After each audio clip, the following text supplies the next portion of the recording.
Hello students, welcome to all of you, Success Chemistry, and you all know the person that's known as Missile Man of India.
Dr. APJ Abdul Kalam. He was the most popular, familiar and scientist. जो भी उनके विषय में कहा जाए वो भी कम है, because he was great man. Great उनके लिए एक छोटा शब्द हो जाएगा, because in the whole life they have sacrifices all the things for the country and they have nothing to for it. अपने लिए सिर्फ किया तो अपनी स्टडी किया, अपने लिए सिर्फ किया तो स्टडी किया। और मतलब ऐसा कहें कि मतलब उनके लिए जितने वर्ड्स बोले जाए वो कम है। और एक बार आप सभी लोग उनके लिए एक छोटी सी तालियां बजा दीजिए। और ऐसे महान विभूति हमारे बीच में हैं, ये हमारे बहुत गर्व की बात है। मतलब अब तो नहीं रहे, पर कभी ऐसा नहीं लगता कि वो हमारे बीच में नहीं है। सो बहुत सारे इंस्पायरेशन है उनके, और इनकी इंस्पायरेशन पे बहुत जल्द आपको एक स्टोरी मिल जाएगी। और आज 15 अक्टूबर है और ऐसा आप सभी जानते हो। चलिए तो उनके विषय में थोड़ा सा हम याद कर लेते हैं, और उनको थोड़ा सा याद करके थोड़ा सा चेहरे पे मुस्कान आती है और पढ़ने का एक और जज्बा अलग से उभर के सामने आता है। He was a great person for the India के लिए नहीं, पूरे विश्व के लिए। और जैसा आप सभी जानते हो कि नासा के लिए उन्होंने वर्क नहीं किया, इसरो के लिए क्या बोले कि मतलब मातृभूमि मतलब अर्थ, अपनी जमीन के लिए, अपने देश के लिए, अपनी कंट्री के लिए बहुत कुछ उन्होंने करके दिया है। ठीक है, तो एक बार उनके विषय में उनके ऑटोबायोग्राफी आप लोग जरूर पढ़िएगा। और कुछ चीजें मैं भी वीडियो के माध्यम से आपके सामने शेयर करूंगा उनके लिए, क्योंकि उनके विषय में बोलना बहुत गर्व की बात है। शायद कुछ ही लोगों के बारे में बोलने का आपका भी मन करता हो, कुछ ही लोगों के बारे में आपको भी पढ़ने का मन करता होगा। ठीक है, तो चलिए आज हम अपने गैसेस स्टेट के सेकेंड लेक्चर को कंटिन्यू करते हैं। फर्स्ट क्लास में हम लोगों ने बॉयल्स लॉ को डिस्कस किया था, बॉयल्स लॉ, और उसी के साथ हमने चार्ल्स लॉ को भी डिस्कस किया था। चार्ल्स लॉ हमने दोनों लॉज को फर्स्ट क्लास में डिस्कस किया था। जैसा बॉयल्स लॉ को आपको पता है क्या होता है, that is P is inversely proportional to 1/v। और चार्ल्स लॉ क्या होता है, देखो मैंने आपको एक ट्रिक बताई थी, अगर इसको याद रखना है, बाटा चप्पल। तो चार्ल्स लॉ में आपका प्रेशर कांस्टेंट होगा, pressure constant volume is directly proportional to T। तो ये बहुत ही इंपॉर्टेंट लॉज है और आपको ये याद रहना चाहिए। और इसमें दूसरा लॉ है गैलुसेक लॉ, तीसरा लॉ है गैलुसेक लॉ, गैलुसेक लॉ। आइए बात करते हैं क्या होता है गैलुसेक लॉ। बहुत ही इंपॉर्टेंट लॉ है। अगर हम इस गैलुसेक लॉ को स्टेटमेंट के थ्रू लिखें तो होगा at constant volume the pressure is directly proportional to the temperature. That means pressure जो है वो टेम्परेचर के डायरेक्टली प्रोपोर्शनल होगा एट कांस्टेंट वॉल्यूम पर। मतलब जैसे जैसे हम प्रेशर की वैल्यू बढ़ाएंगे वैसे वैसे टेम्परेचर क्या होगा, बढ़ता जाएगा। वॉल्यूम का अमाउंट क्या है, वो फिक्स है। अगर वॉल्यूम फिक्स है तो चलिए, और टेम्परेचर किस पे लेना है ये बात को याद रखना, temperature will be in kelvin. Temperature किस में होगा, केल्विन में होगा। अगर टेम्परेचर केल्विन में होगा, आइए एक और बात करते हैं इसमें सबसे इंपॉर्टेंट, वो है ग्राफ। ग्राफ के सिनेरियो से अगर हम रिस्पेक्ट में बात करें, ग्राफ के रिस्पेक्ट में अगर हम बात करें, चलिए देखिए वो क्या है। देखिए अगर हम प्रेशर और टेम्परेचर में ग्राफ बनाएं तो ये आपका प्रेशर होगा, ये आपका टेम्परेचर। अगर टेम्परेचर केल्विन में है तो ग्राफ हमेशा आपको पता है 0 से स्टार्ट नहीं होगी, ऐसे जाएगा। अगर हम इसी ग्राफ को प्रेशर और T डिग्री सेल्सियस में बनाए तो आपको पता है डिग्री सेल्सियस और केल्विन में थोड़ा सा एक रिलेशन आता है जो बहुत इंपॉर्टेंट हो जाता है।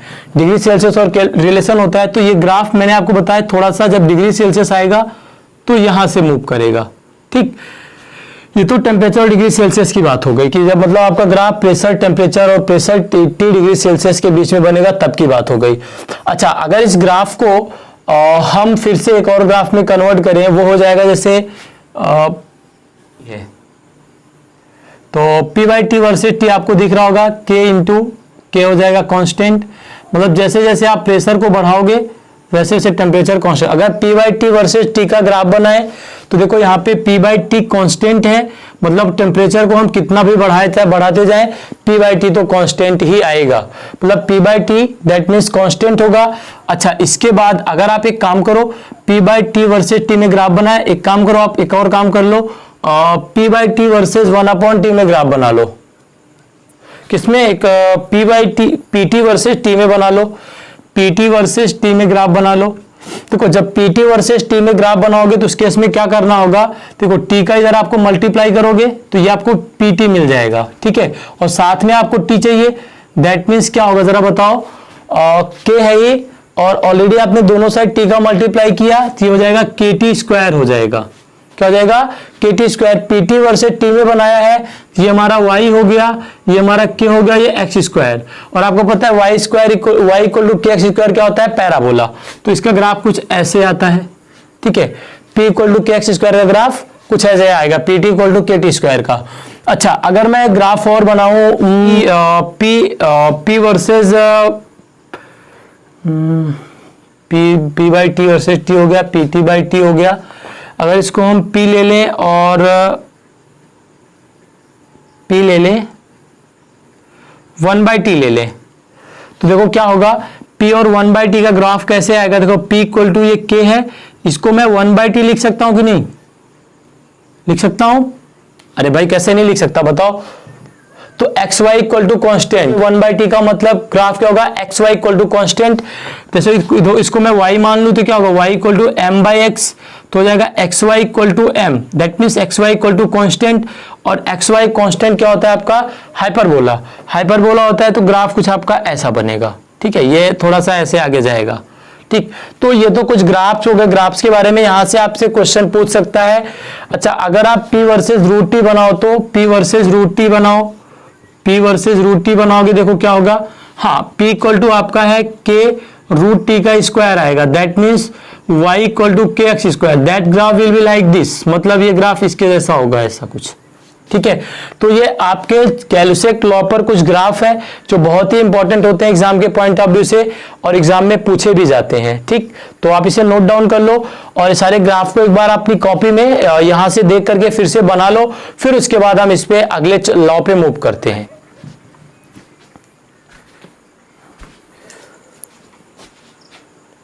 चलिए हम अपने अगले लॉ पे मूव करते हैं, उसका नाम है एवोगैड्रो लॉ।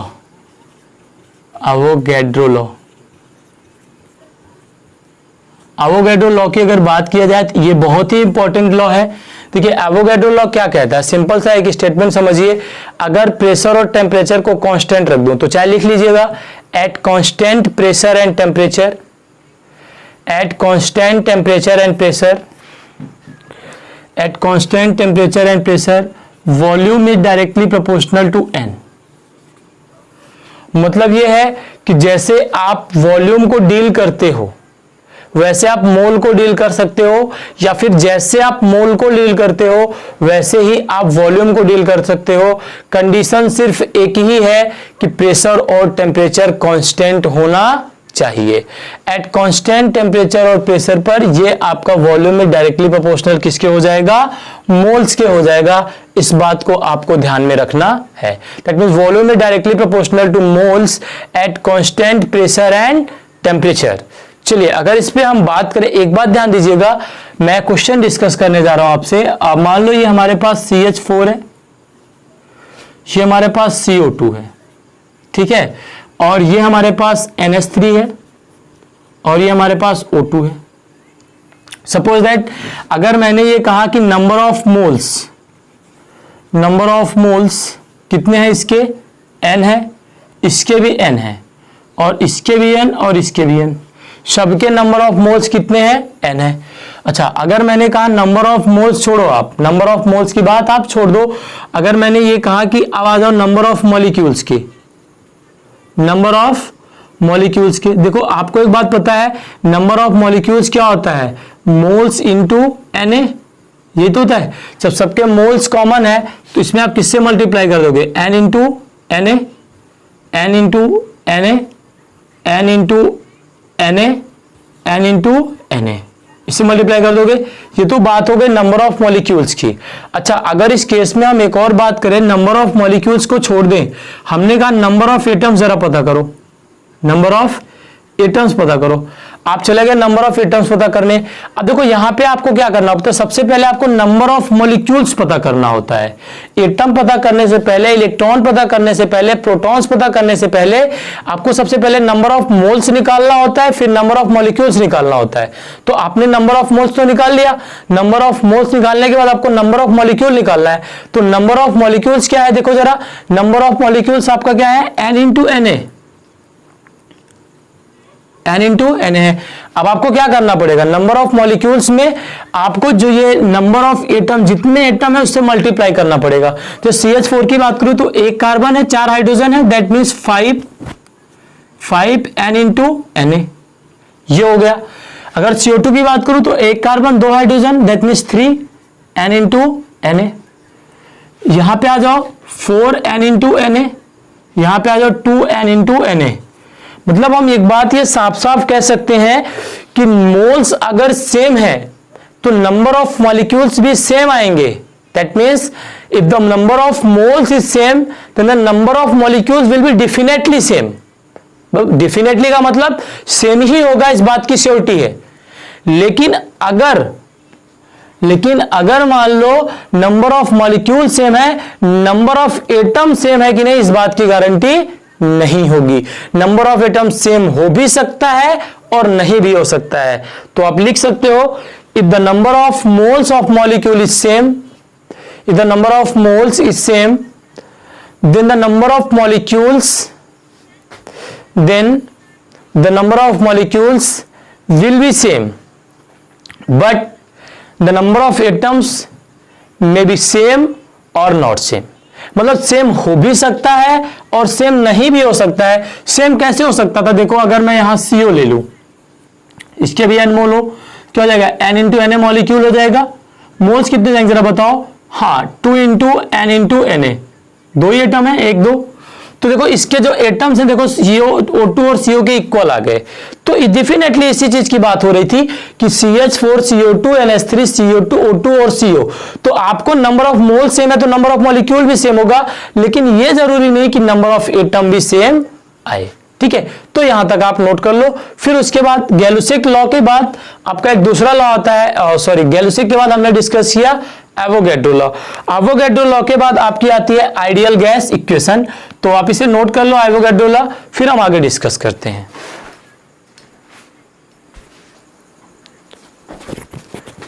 चलिए हम डिस्कस करते हैं चैप्टर का सबसे इंपॉर्टेंट पार्ट, जिसका नाम है आइडियल गैस इक्वेशन, जिसकी हम इंतजार कर रहे थे। जैसे मतलब कहते हैं ना, बरसों से हमारी प्रतीक्षा थी और वो घड़ी अब आ गई। हाँ, अभी तक हमने गैस लॉज पढ़े, गैस लॉ पढ़ा। गैस लॉ में हमने बहुत सारी बातें की, बहुत प्यारी प्यारी बातें की, Boyle's law, Charles law, Gay Lussac law, Avogadro law, number of moles, number of molecules, ये सारी बातें की, बहुत अच्छा लगा। इस चैप्टर का जो मेन पार्ट है उसका नाम है आइडियल गैस इक्वेशन। इस चैप्टर को देखो एक्चुअली में दो गैस हम यहाँ पे पढ़ते हैं, एक आइडियल पढ़ते हैं, दूसरी रियल पढ़ते हैं। आइडियल का मतलब वो गैस जो मतलब नेचर में एग्जिस्ट नहीं करती है, और रियल गैस का मतलब क्या है कि वो गैस जो नेचर में एग्जिस्ट करती है but that is not same like ideal gas behaviour. मतलब आपको भी पता है कि संसार में कोई भी चीज की आइडियलिटी पॉसिबल नहीं है, तो आइडियलिटी पॉसिबल नहीं है दैट मीन्स कोई भी गैस आइडियल नहीं हो सकती है। मतलब आइडियल नहीं है दैट मीन्स क्या हो सकती है, वो रियल होगी, तो रियल होगी, इस बात को समझ लीजिएगा। ये तो हम आइडियल गैस डिस्कस करते हैं, आइडियल गैस की बात करते हैं। आइए, आइडियल गैस में कई बातें हमने पढ़ी। सबसे पहले हमने पढ़ा Boyle's law, P inversely proportional to 1/V, first equation. फिर हमने पढ़ा V directly proportional to T, कौन सा लॉ था बताइए?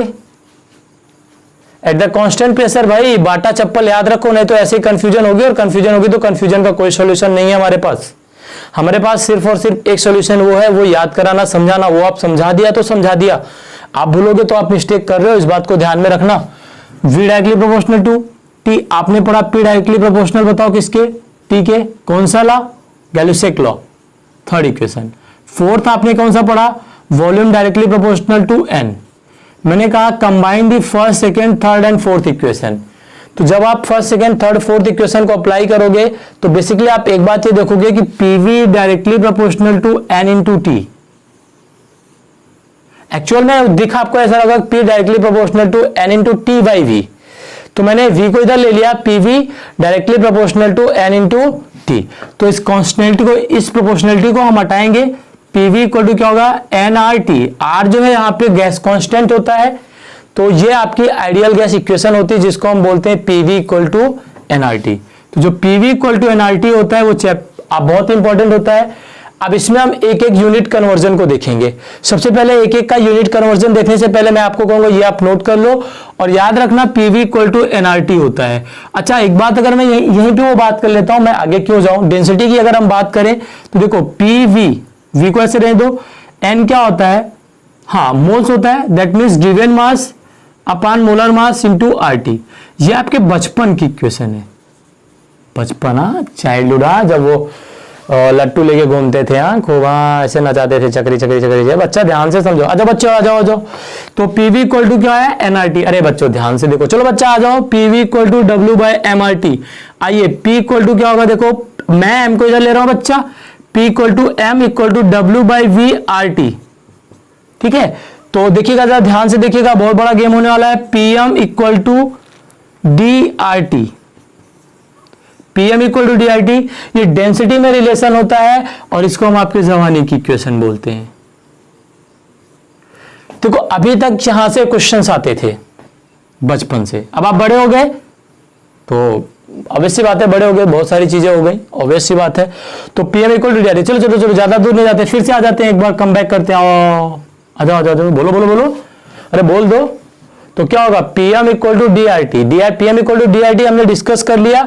आइए कुछ यूनिट कन्वर्जन ध्यान में रखते हैं, अगर वो यूनिट कन्वर्जन आपको नहीं आएंगे तो भी गैसेस के क्वेश्चन में आपको प्रॉब्लम्स होंगी। चलिए यूनिट कन्वर्जन को ध्यान में रखते हुए हम डिस्कस करते हैं। सबसे पहले R को लेते हैं। देखो अगर हम R की बात करें तो R को क्या लिख सकते हैं? PV upon NT। प्रेशर क्या होता है? ATM लीटर, वॉल्यूम का लीटर, मोल्स ऊपर जाएगा, केल्विन इनवर्स मोल इनवर्स, ये होगा, ये होता है R। तो R की कुछ वैल्यू की बात कर लेते हैं। अगर 0.0821 जो हम इस चैप्टर में लेंगे वो ये होता है 0.0821 ATM litre kelvin inverse mole inverse, ये हम इस चैप्टर में लेते हैं R की वैल्यू। अच्छा उसके बाद R के बाद अगर हम बात करें इसकी एक और वैल्यू होती है R की, वो होती है 8.314 joule kelvin inverse mole inverse, ये भी हम लेते हैं कहीं कहीं पे। ठीक है, लेकिन हमको पता है कि 1 जूल इक्वल टू होता है 4.2 कैलोरी, 4.2 कैलोरी होता है, सॉरी 1 कैलोरी इक्वल टू होता है 4.2 जूल, 1 कैलोरी इक्वल टू होता है 4.2 जूल।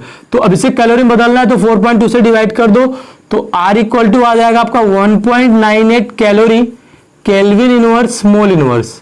देखो एक बात आप ध्यान में दो, जो 8.314 है और 1.98 calorie kelvin inverse mole inverse है ना, इसका यूज हम थर्मोडायनेमिक्स में करते हैं। हमको जो इस चैप्टर में यूज करना है वो है 0.0821 ATM litre kelvin inverse mole inverse. ये तो हमारे आर की बात हो गई जिसको हम गैस कांस्टेंट बोलते हैं। इसमें बहुत सारे ऐसे टर्म है जो आपको परेशान कर सकते हैं। पहला है प्रेशर।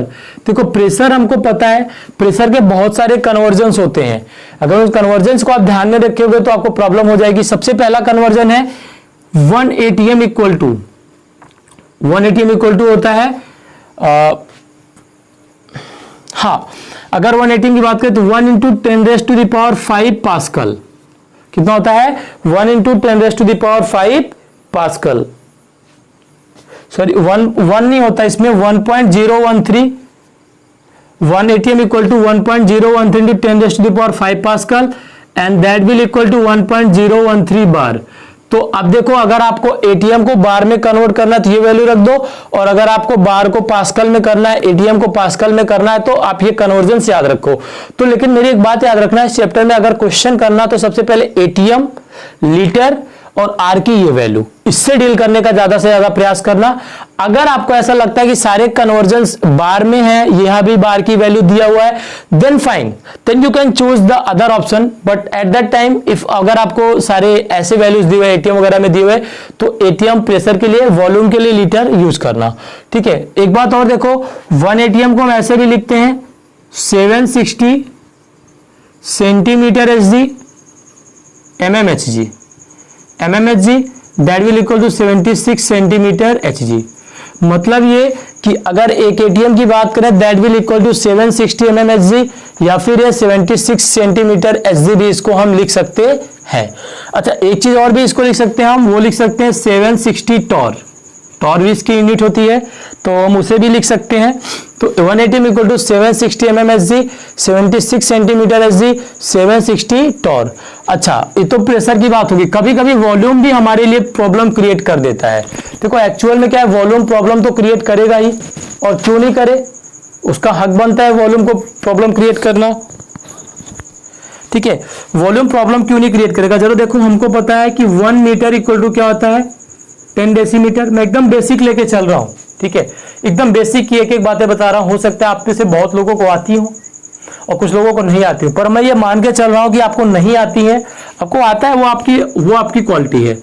अगर मैं इसका क्यूब करूंगा तो 1 मीटर क्यूब हो जाएगा, दैट विल इक्वल टू 1000 हो जाएगा, 1000 डेसीमीटर क्यूब, 1000 डेसीमीटर क्यूब।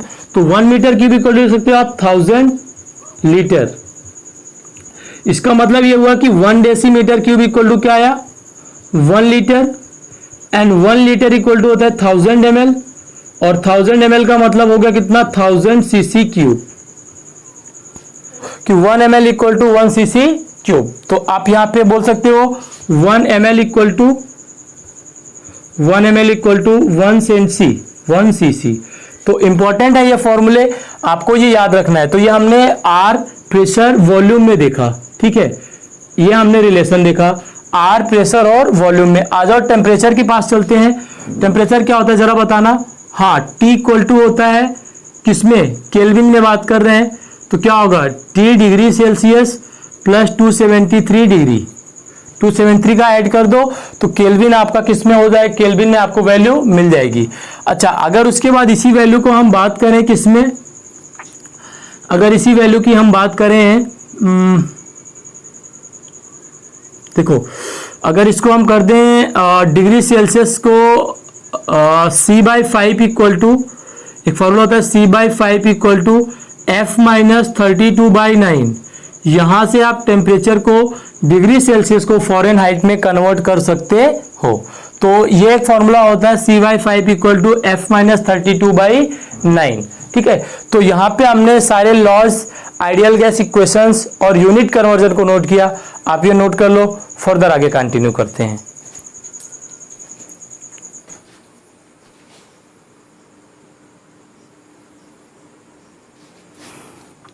चलिए देखिए, तो हमने अभी तक बॉयल्स लॉ, चार्ल्स लॉ, ये सारे लॉज डिस्कस किए। अब जो सबसे इंपॉर्टेंट पार्ट है वो है टाइप्स ऑफ वेसल।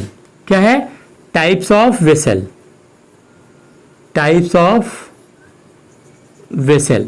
अच्छा, अगर हम टाइप्स ऑफ वेसल की बात करें तो हमारे पास दो टाइप के वेसल होते हैं। पहला होता है ओपन वेसल, ओपन वेसल, और दूसरा होता है आपका क्लोज्ड वेसल। ठीक है, ओपन वेसल और क्लोज्ड वेसल। चलिए सबसे पहले हम ओपन वेसल की बात करते हैं। देखो जो ओपन वेसल होता है ना वो मतलब ओपन होता है। तो एक बात बताओ मुझे आप, मैं ओपन वेसल की बात कर रहा हूं, ठीक है, आप लिख लेना ऐसे। टाइप्स ऑफ वेसल में दो टाइप होते हैं, ओपन वेसल और दूसरा क्लोज वेसल। ओपन वेसल जो होता है, मान लो ये हमारा एक कंटेनर है, ये ऐसा, यहाँ पे प्रेशर कितना लगेगा P। अब मैं इसको थोड़ा सा टिल्ट कर दूं तो, सॉरी, थोड़ा सा टिल्ट कर दूं तो भी प्रेशर कितना रहेगा, P ही रहेगा, वो चेंज नहीं। मतलब इसको चाहे आप ऐसे ले लो, ऐसे, चाहे इसको ऐसे, चाहे कपड़े में लग गया यार, ये क्या मजाक है, गंदा हो जाएगा। ऐसे ले लो, चाहे ऐसे ले लो, चाहे पहाड़ी पे ले जाके रख दो, चाहे जहां रख दो, कोई फर्क नहीं पड़ने वाला। यहाँ पे तो प्रेशर हमेशा कितना रहना है, P ही रहना है। देखो ये कपड़े में लग गया ना, क्या मजाक है यार। ओपन वेसल, रात है कुछ भी हो जाता है, क्या करें अब, आज भी वही टाइम है ना अपना, सेम टाइम ही होता है। तो ओपन वेसल है। इसके बाद अगर हम बात करें क्लोज वेसल की, तो जो क्लोज वेसल होते हैं जरा उनको ध्यान देना। क्लोज वेसल दो टाइप के होते हैं, पहला होता है रिजिड, दूसरा होता है नॉन रिजिड। नॉन रिजिड, देखो अगर रिजिड की बात करें तो जरा बताना रिजिड वेसल क्या होते हैं। देखिए क्लोज वेसल में हमने देखा दो टाइप होते हैं, रिजिड वेसल और non rigid vessel. Rigid vessel का मतलब होता है यहाँ पे वॉल्यूम कांस्टेंट होगा, वॉल्यूम क्या होगा, कांस्टेंट होगा। और नॉन रिजिड में क्या होता है, बाउंड्री मूवेबल होती है, मूवेबल, मतलब अगर बाउंड्री मूवेबल होगी तो एक बात आपको पता है कि यहाँ पे मोल्स कांस्टेंट हो जाएंगे लेकिन वॉल्यूम फिक्स नहीं होगा। इसका एग्जांपल है क्या, बताओ जरा, बलून। अरे वाह, बर्थडे में खूब उड़ाते हैं ना, खूब बनाते हैं, यूं यूं सजाते हैं, यूं यूं लगाते हैं, क्या आता है खूब उड़ाने में। हाँ चलिए, तो नॉन रिजिड और रिजिड और नॉन रिजिड, ठीक है। तो ये दो टाइप के वेसल होते हैं, ओपन और क्लोज वेसल। क्लोज वेसल में एक चीज, अगर प्रेशर कांस्टेंट होगा तो आप एक चीज बोल सकते हो, प्रेशर देखो ओपन वेसल में जरा देखो, प्रेशर कांस्टेंट है, V इक्वल टू NT आएगा। इसका मतलब V1 upon N1 T1 equal to V2 upon N2 T2।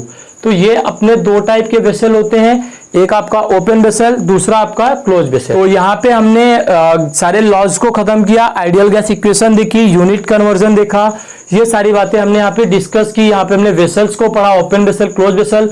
और इसके आगे इस पे कुछ क्वेश्चंस और प्रॉब्लम्स हम नेक्स्ट टाइम पे कंटिन्यू करेंगे, फिर और भी लेक्चर को आगे बढ़ाएंगे और इसी में हम टाइप्स ऑफ वेसल के आगे फिर मूव करेंगे, ठीक है। तब तक आप चैनल को लाइक, सब्सक्राइब, शेयर जरूर कीजिए।